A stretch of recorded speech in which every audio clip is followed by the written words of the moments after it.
Hello, everyone. So, I'm going to take a look at verses written on her deathbed at Bath to her husband in London by Mary Monck, writing under the pseudonym Marinda. So, firstly, to look at a bit of historical context surrounding the poem. So, um, Mary Monck was born in 1677 and died in 1715.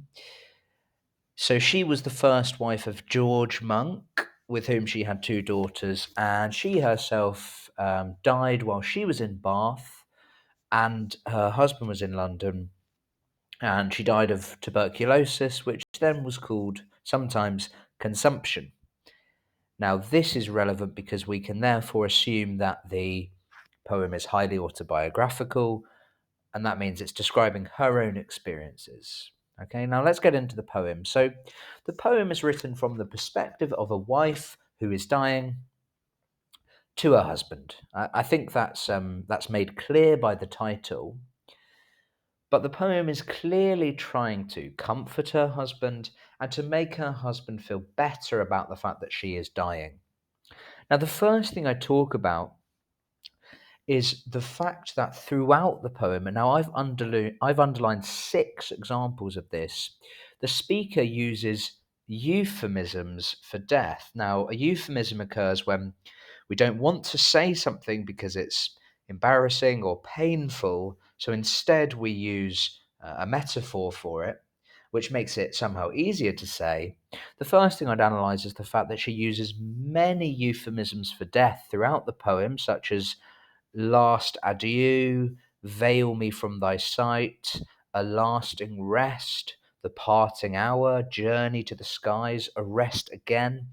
She uses these euphemisms throughout the poem because she doesn't want her husband to be thinking about the possibly painful fact that she is going to die. So that's the first way that she tries to comfort her husband, and we'll say more about that later.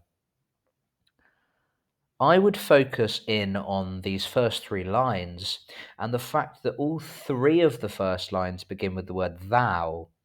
Thou meaning, of course, you. So the poem begins you. What this tells me is that the speaker, she is thinking about her husband. She is preoccupied by thoughts of her husband. Now, she chooses to use the informal pronoun thou as opposed to the formal pronoun you. Now, this use of the informal pronoun shows that their relationship is close, that their relationship is affectionate. It also makes use of the technique apostrophe. Now, if a poem is addressed to someone by using the second person pronouns, then it means that it's addressed directly to that person, and we can say that the writer uses apostrophe. Now, what this does is it shows the subject, her husband, look, I'm thinking about you, I'm writing to you, and I want you to listen to me. I'm trying to establish a dialogue despite the fact that we're in different cities. The last thing I would say about all of these thous is the technique being used also is anaphora. So if we have consecutive lines that begin with the same word or the same phrase, then that's anaphora. And it shows that she's constantly thinking about him. She's not just thinking about him in the first line, she's also thinking about him in the second line and in the third line. So that's great analysis because you can say lots and lots and lots about a very small amount of evidence, just the repetition of the word thou. The next thing I would focus on is in the first and second lines, she uses hyperbole. She exaggerates exactly how much she thinks about and loves her husband. She says, all my worldly thoughts, all my earthly joy, talking about her husband. Now, of course, there's no way that he is all her worldly thoughts. She, I'm sure, thinks about other things like what she's going to have for dinner. And of course, he's not the only joy in her life. We know that they have 2 children, but she must have other joys. But she exaggerates. She uses hyperbole because she wants her husband to know just how much she loves him.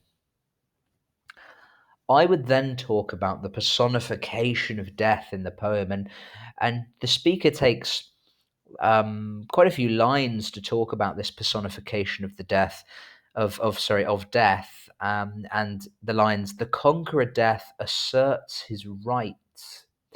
Now, by personifying death, it creates a kind of character, and in some ways makes death seem familiar and perhaps even friendly. Look at the words that are used to describe death here. He woos me. Now that's a positive description. That makes death seem charming. He's described as cheerful. So death is not to be um, seen as scary, but actually death seems to be a comforting and welcoming figure. I might also talk about that phrase, asserts his rights. So what this means is death asserts his rights. It means that death is inevitable. It is the right of death to come and take you. So it's going to happen. And I think that's another way in which the speaker is trying to comfort her husband by saying, this is inevitable. This is going to happen at some point. It just happens to be happening now. Okay, so there's a sense of inevitability created. And this personification of death is something you could write a really nice, long, and complex paragraph about, looking at multiple different aspects of it. I'd then look at the line, love, fond love would yet resist his power. Now there's a repetition of love, plus not to mention the adjective fond, but the repetition of love shows it's important, it's central to her, but also it resists his power. There's a sense that love survives death. Her body will be taken, her mind will be taken, but love will resist death's power. So there's a sense created that love will survive death, that their relationship and the love between them can continue even after she dies. And that's sweet.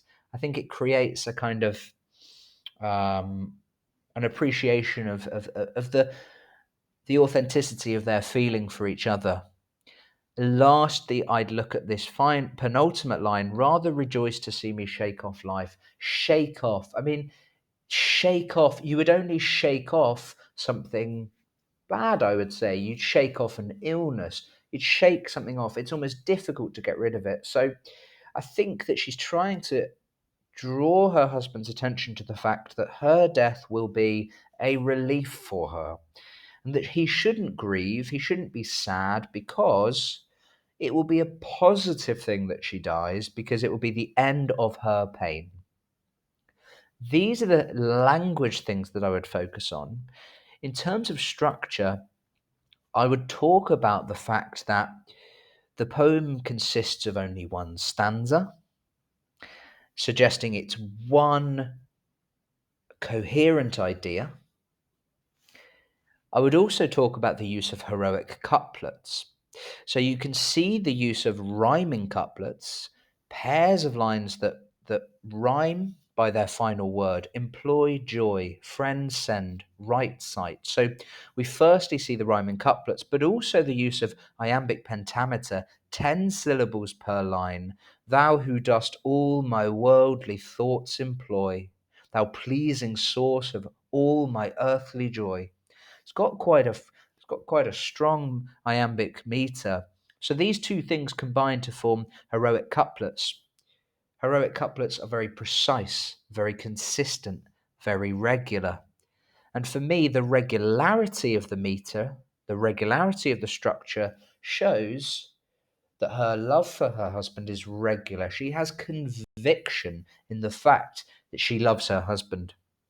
So perhaps I'm going to put the one stanza in one of my paragraphs at the end, and then the heroic couplets at the end of another one of my paragraphs, and that will give me a good coverage of structural analysis for the poem.